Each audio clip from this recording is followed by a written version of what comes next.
in that. Actually, so we can. The women out where I live, they don't shave. Oh yeah. Put this in the video. Hello, and I hope that you have watched the first video of this interview. If you haven't, the link is below in this one, but this is part 2 of my interview with Michael. He lives outside all the time in a clay hut 3 hours away from St. Louis, Missouri. I hope you enjoy.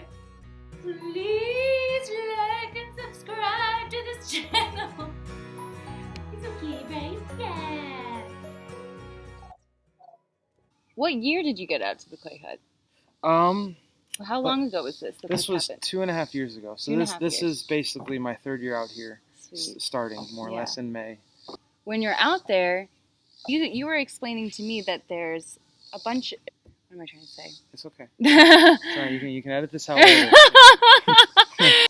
What do you call them? Oh, back to landers. Back to landers. Yeah, I really like that. It wasn't something that everyone jumped on the bandwagon. Like a few people came from New York, some people came from wherever. So what was really interesting, it was like people picked up the vibrations, and this has been going on for like 12 years. But there's one lady out there who was from the original, and there's probably people before her too. But there were people that came out in the 80s, and she is an elderly lady now, but she's wonderful, and like she didn't leave. Like they all came out there, and then by and by they kind of left, and she's still out there, and she still poops in a bucket. She's like, I'm not giving it up. So that's how I choose my friends, by their pooping status, I guess. Jeez. But so she was part of the original. I guess original to me, but then the last 12 years have been like this reinsurgence, or whatever the word is, back to landers, and they all sort of came, they all took the plunge. It's like, well, I'm going, not knowing the wild land. There's nothing on this land, just trees and clay and rocks, and so they got to find out, well, how do I get water? Right. How do you get water? We have I say we, but it's not my land, but nonetheless, like we have a stream. That it comes out of the hill, and she built a concrete thing to harvest it with a hose, and it goes down into a metal drum, and we can fill up jugs of water. Here's kind of an example. We'll fill this up with, this is clean water, but we'll use one. We'll fill it up with the dirty water, or whatever, non-filtered, and then it'll go into a Berkey, and that'll filter it for us, and that's how we get water. And I bathe. I take like a metal cooking pot, and I just pour it over myself, and I bathe. And there'll be old school bathing. There'll be frogs in there at night watching me bathe, and it's a lot of stuff that I just sort of, it's normal to me. So I'm visiting back in the city here for a work opportunity, and then like not getting that, I just feel totally like out of place. Like I'm slowly losing my connection with nature. Like I absolutely hate it. It's scary, yeah. Like when I got here, I went and I just hugged a tree, and it just felt so good, and I was just rubbing my hands over the plants. I could feel their energy and stuff like that, and it's just like, oh, this feels like home. And I just realized how much like I wasn't getting that, being out in suburbia. What is your shirt? Okay, well, this is not my shirt. So I have a beard, and and I thought about this later. I'm like, oh, there's like this beard movement, and I'm not a part of any sort of, I know, but you're just like, you just don't. Like, oh, I'm a beard guy.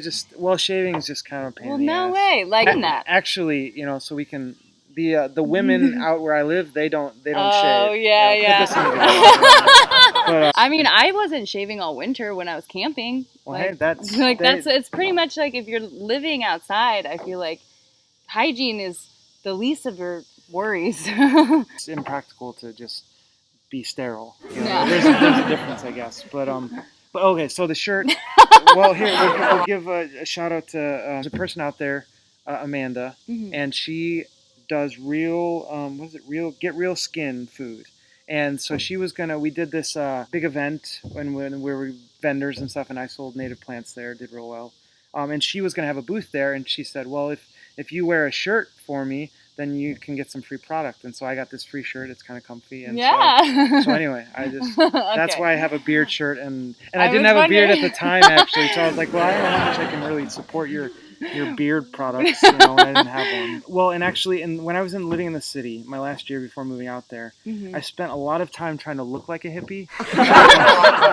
And now I don't have any time because I am a hippie. So, exactly. That's the movement of people, they sort of just took the plunge on their own, not knowing anyone else was going to, which is kind of very admirable on their end. And then they just slowly met each other over the years. There was one two neighbors. They live like 20 minutes from each other, and I think it took them like 2 or 3 years to meet. Because if, like in the country, you just drive, it's like Yeah. cow farmer, you know, you have no idea who's who. And so to meet someone, it's like you'd have to meet them at some sort of event. And so they Right. slowly built this neural network of connections, and there's more people coming all the time. And I work at a health food store out there, just part time. But that way I've been able to meet new people, and it's like, oh, you're new. Well, there's a neural network and getting connected in, and I sort of trust that if they're, because there are some preppers and people like, Yeah. oh, the world's gonna end. I got it, you know, and so it's like, Right. well, this is my family. I don't really want Yeah. to introduce that. So, but they either don't get connected in, or they'll filter themselves out if they just have different intentions. But that way, I Right. can like, hey, there's people here. You're not alone, because Yeah, that's important, I think. I mean, Mhm. I don't know. I feel like if you're alone for too long, you go a little crazy. yeah, we're Human connection is Yeah. necessary. Mhm.